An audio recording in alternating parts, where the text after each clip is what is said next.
Pro brand automatic bobbin winder. No, this is not sponsored. I bought this because I had a large project that I need to wind a lot of bobbins, and yes, I do sew. Do I sew prom dresses and stuff? No, but I do canvas and upholstery, marine canvas, that type of thing. And I needed to sew hems all the way around with reinforcing webbing on a 10-foot by 16-foot awning, plus a flat felt seam down the center. So there was going to be a lot of thread being used. I need to wind a lot of bobbins. Before I bought one of these, because yes, my sewing machine will wind a bobbin, but it's like just takes forever. So when I went to buy one of these, I was kind of looking at reviews, and I saw a lot of reviews, and not just this brand, but a lot of different ones. People had the same complaint. The bobbin flies off, or it's not winding right, or it's too tight, or it's too loose. So I'm going to show you how to get this thing set up and how to use it. Or they'll say, well, it overfills the bobbin and the bobbin doesn't stop in the right place. I'll show you how to make that adjustment too. This does come with some directions, but they're kind of so-so. They are written in English. It's not Chinglish or English or any of those kind of things, but it leaves something to be desired. It leaves a couple things out. So I'm going to get you in close here and show you how to set this up. I need to wind some more bobbins of some black thread for another project I have coming up for a grill cover. First, I'll explain what a few of these things are. Of course, this is a spool, your spool stand. You put your spool on there. You need to bring your thread up through here. Then there's a little hole down here. You bring your thread through. This right here is the tension disc, and you would I wrap twice around that. You can adjust your tension by this knob down here.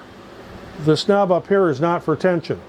This knob is to adjust if your bobbin is not winding back and forth correctly like this, and it's all on one end or the other. You can raise and lower this portion right here by turning this knob. So to get this set up, my thread here, set that up here, bring it up through the little guide, so you can see it a little better. My thread through here.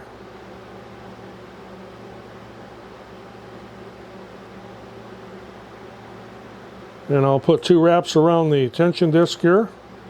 Oop. Clockwise, of course. Now I'll stick a bobbin on here. Just pick a hole and poke it up through the hole. It's like way too much of a tagline there. When you put your bobbin on, make sure you push it down all the way. Just push start. Once it is wound part way, you can cut your tag end off up here. And I need to increase my tension just a little bit here because that was not winding it very tight. Okay, and the auto stop. This bobbin is filled perfectly.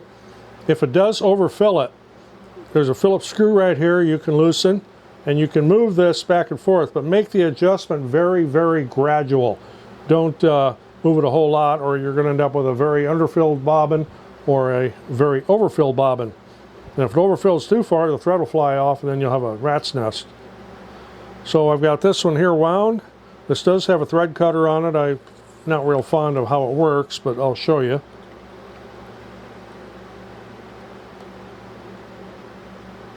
Get your thread around there and pull on it, and it will cut the thread for you.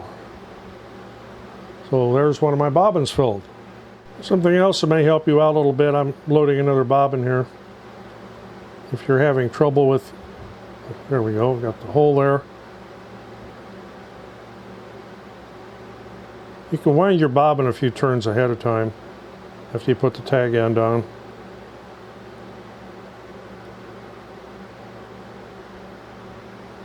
Push start.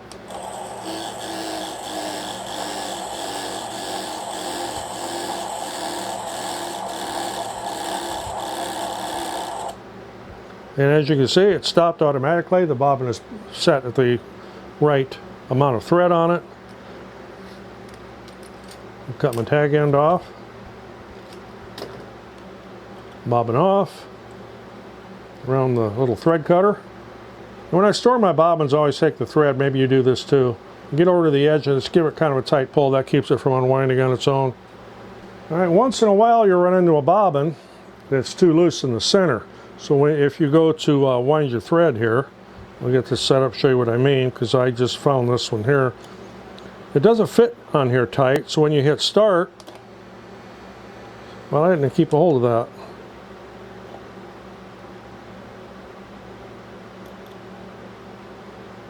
So when you hit start, oh no, this one, it does this. It pops up. So we'll see how this one fits. Yeah, that one's pretty loose. So once in a while you'll get a bobbin where it's just not as tight as it should be. Take a piece of masking tape. Find the end of the roll. There it is. It's not going to need very much.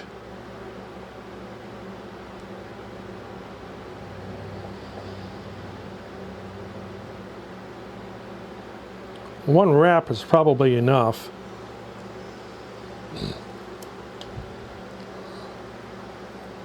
So we'll find out. I know this is a bobbin that fits very loose on there.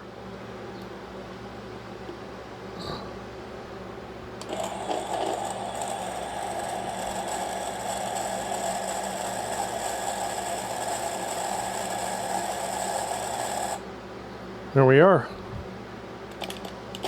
The tag off. Perfectly wound bobbin, and it's fast.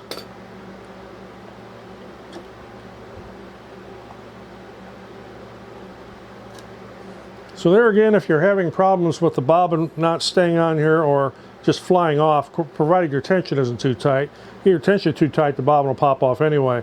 But if you're having a problem with your bobbins maybe being inconsistent in size with that center hole or something like that, where you're constantly having them fly off, just one little wrap of masking tape around that shaft should take care of it. So yes, it's something a little different from my channel. I do sew, and I sew quite a bit. If you've seen my series on restoring the Party Hut pontoon boat, I sewed all the upholstery and I sewed all the canvas for that. So give you an idea of, I'm not going to do your project for you. Don't even ask. But I wanted to show this because I've seen so many people that say, well, the bobbin flies off, or winds it too tight, or winds it all on one end, or it's too loose, or it's too tight. It's not that hard, and the directions on these are not all that specific when it comes into some of this stuff. I want to show you some solutions for it. Again, I'm not sponsored by this company. I will put a link in the description of where I got this. I bought it on Amazon. And as far as bobbins, I do not use plastic bobbins. I've had problems with them in the past. I always use steel ones or metal ones, aluminum or steel. And you can get these assortments here on Amazon or at your local notion store. Pretty cheap, but again, they may not always be real consistent. But that's how you use this thing. That's how you address any of the problems you may be having with it. So if you got anything out of this, appreciate getting a thumbs up. Always helps the channel. Roger in the shop. Thanks for watching. We'll see you on the next one.